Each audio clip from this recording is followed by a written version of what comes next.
From baseball commentators, we now switch channels and tune into one of the most legendary Canadian broadcasters of all time. In an ongoing series we will present to you in the next few weeks, we ask Dick Irvin questions about his life in hockey. That covers 33 years of hockey in Canada and the 6 books he's written on the game. First question, what was it like growing up with a father that was the coach of the Montreal Canadiens?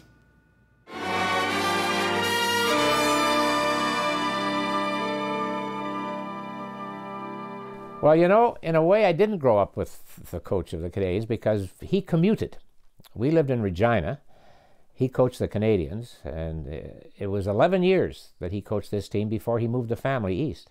So he would leave in October, be back by the end of March, early April, because the seasons were very short, and he kept his home in Regina. So I went through all the way through public school, high school, first 2 years university in Saskatchewan. And it was only in 1951 that we moved. I was 19 years old. So in effect, as far as living with my dad in the time when I could remember, I only lived with him the last 4 years he coached the Canadiens. And so through all that period, he was in the East and we were in the West. And but of course, he was my hero, you know.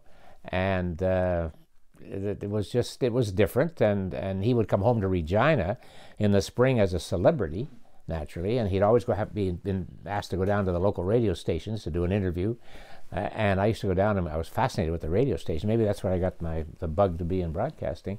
And then when I came down here, I did 2 years at McGill and then went out to work, and he was the coach of the Canadiens, and he was very special. I mean, it was very special to be the son of the coach. Got in the forum all the time for nothing, you know, saw the shows, the boxing, the wrestling, whatever I wanted to see, never mind the hockey, and it was good to have that in.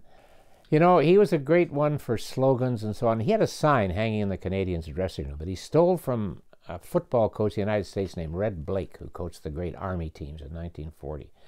And Blake had a sign in their dressing room saying, "There is no substitute for work, it is the price of success." And that's all. That was kind of my mantra, as corny as it may sound, in a way. And I lived with somebody as a father who just loved what he did.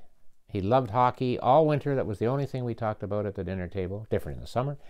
But in the winter, that was it. And I saw how absorbed he got. And I thought how nice it would be to be in a job, in a profession, whatever, that you enjoy doing what you did as much as he enjoyed doing what he did. And as it turned out, I was lucky years later to end up that way.